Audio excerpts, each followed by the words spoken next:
దేవుని శక్తి మీద ఆధారపడినప్పుడు, నా సొంత శక్తి కాదు, ప్రతిరోజు ప్రార్థించాలి. అయ్యా, నా సొంత శక్తి మీద నేను ఆధారపడటలేదయ్యా, నీ శక్తి మీద ఆధారపడుతున్నాను. ప్రార్థన చేయటానికి శక్తిని దయచేయి, వాక్యాన్ని చదవటానికి శక్తిని దయచేయి, పరిశుద్ధమైన జీవితాన్ని ఈ పాపలోకంలో జీవించటానికి శక్తిని దయచేయి అని మనం దేవుని శక్తి మీద ఆధారపడాలండి. నువ్వు ఏ రోగముతో బాధపడుతున్నా భయపడవద్దు. ఏ పరిస్థితుల్లో నువ్వు ఉన్నా కృంగిపోవద్దు.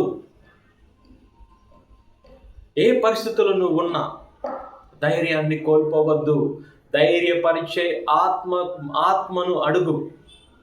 ధైర్యాన్ని ఇచ్చే ఆత్మను కేవలము యేసు ప్రభు మాత్రమే నీకు ఇవ్వగలడు. పరిశుద్ధాత్మ దేవుడు మీ పైన వచ్చినప్పుడు మీరు శక్తిని పొందుకుంటారని యేసయ్య పలికాడు. ధైర్యపరిచే ఆత్మను అడుగు, స్వస్థతనిచ్చే ఆత్మను అడుగు, విడుదలనిచ్చే ఆత్మను అడుగు. పరిశుద్ధాత్మ దేవుడు మీ పైన దిగి రావాలి. యేసు నామములో గొప్ప కార్యాలు జరగాలి. నీవు నీ కుటుంబంలో ఉన్న ప్రతి ఒక్కరు రక్షించబడాలి. యేసు నిజమైన దేవుడని, తండ్రి దేవుని మహిమార్థము యేసు నిజమైన దేవుడని ప్రతి నాలుక ప్రకటించాలని పౌలు గారు ఆయన విశ్వాసాన్ని వ్యక్తపరిచాడు. పునరుత్థానమైనటువంటి ప్రభువుని దర్శించినటువంటి పౌలు గారు పలికినటువంటి మాటలు ఏంటంటే, అయ్యా, నీ పునరుత్థాన శక్తిని నేను ఇంకా చూడాలి. నీ శక్తి నాకు కావాలయ్యా, నీ మహిమను నేను చూడాలని ఆయన పదే ప్రార్థించాలి. ఏ పరిస్థితుల్లో నువ్వు ఉన్నా కృంగిపోవద్దు, కృషించిపోవద్దు. దేవుని మీద ఆధారపడు, ఆయన శక్తి మీద ఆధారపడు. ఎప్పుడైతే ఆయన శక్తి మీద నువ్వు ఆధారపడతావో నీ జీవితంలో నువ్వు గొప్ప కార్యాలు చూస్తావండి. పౌలు గారు ఫిలిప్పీలకు రాసిన పత్రిక 4వ అధ్యాయము 12వ వచనంలో మనం చూస్తున్నాము. నా ప్రభువు అనుగ్రహించు శక్తి ద్వారా నేను ఏ పనినైనా చేస్తానని పౌలు గారు ప్రకటించారు. ఆయన ఇచ్చేటువంటి శక్తితో దేన్నైనా మనం చేయగలం. అది ఎంత పెద్ద కష్టమైన, ఎంత పెద్ద అనారోగ్యమైన, లోకపరంగా దాంట్లోంచి బయటకు రావటం నీకు అసాధ్యమేమో, దేవునికి సమస్తము సాధ్యము. ఆయన శక్తి మీద ఆధారపడు. నీ యొక్క ఆత్మ, శరీర, ప్రాణమును ప్రభుకి సమర్పించు. అయ్యా, నువ్వే నా జీవితాన్ని నడిపించు, నా కాపరిగా, నా రక్షకుడిగా, నా నావికుడిగా నన్ను నడిపించు దేవా అని నువ్వు ప్రార్థించాలి. దేవుని యొక్క ఆత్మశక్తి కోసం నువ్వు తప్పించాలి. దేవుని యొక్క ఆత్మశక్తి, పరిశుద్ధాత్మ దేవుడు నీ పైన వచ్చినప్పుడు సమస్తాన్ని దేన్నైనా సరే పొందుకోగలవు, దేన్నైనా నువ్వు స్వతంత్రించుకోగలవు. నీ యొక్క ఆత్మకు శాంతి, సమాధానం కలుగుతుంది.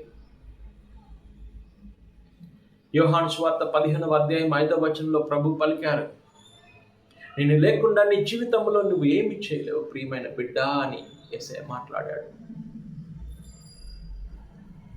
యేసయ్య మన జీవితంలో ఉండాలి. మన జీవితము బాగుపడాలంటే యేసయ్య మన జీవితంలో ఉండాలి.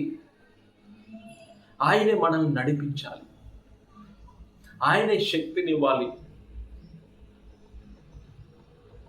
ఆయన చేస్తే తప్ప పాపాన్ని విడిచిపెట్టలేము. ఆయన శక్తినిస్తే తప్ప మనం పాపాన్ని విడిచిపెట్టలేము. ఆయన శక్తినిస్తే తప్ప మనం పాపపు అలవాట్లను వదిలిపెట్టలేము. ఆయన శక్తినిస్తే తప్ప దేవునికి ఇష్టమైన పాత్రగా మనము మారలేము. ఆయన శక్తినిస్తే తప్ప ఈ లోకంలో విజయవంతమైనటువంటి జీవితాన్ని మనం జీవించలేము. కేవలం యేసయ్య మాత్రమే మన జీవితాన్ని బాగు చేయగలిగినటువంటి దేవుడు. నీ అవమానములను తీసివేసి నీకు మరలా గౌరవాన్ని ఇచ్చేది ఆయనే. ఎన్నో పొరపాట్లు, తప్పిదములు నువ్వు చేసి ఉంటావు. నీ జీవితాన్ని మార్చుకో, మారు మనసు పొందుకొని యేసు నామములో ఆయన నామాన్ని విశ్వసించు, ఆయన నామంలో బాప్తిస్మము పొందుకో, రక్షించబడు. ఆయన నుంచి సమస్తాన్ని, అన్ని ఆశీర్వాదములను స్వతంత్రించుకో. ఓ ప్రభువా, వాక్యాన్ని వింటున్న ప్రతి ఒక్కరితో మాట్లాడము దేవా.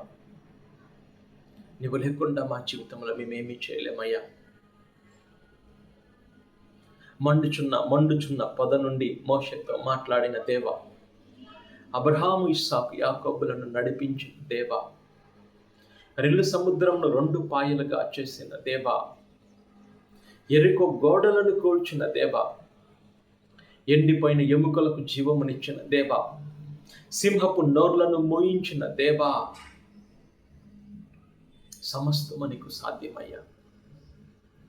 మా విశ్వాస జీవితములో, విశ్వాస ప్రయాణములో మమ్మల్ని నిలబెట్టుమ నాయన. నీ శక్తితో మమ్మల్ని నింపండి. వాక్యం వినే ప్రతి ఒక్కరితో మాట్లాడండి. అనారోగ్యముతో బాధపడే వారికి స్వస్థతను దయచేయండి. భయ ఆందోళనలో ఉన్నటువంటి వారికి ధైర్యాన్ని దయచేయండి. నీ శక్తితో నింపండి. ఈ మా ప్రార్థన యేసయ్య అతి పరిశుద్ధమైన అధికారపూరితమైన నామములో అడిగి వేడుకొనుచున్నాము తండ్రి. ఆమేన్.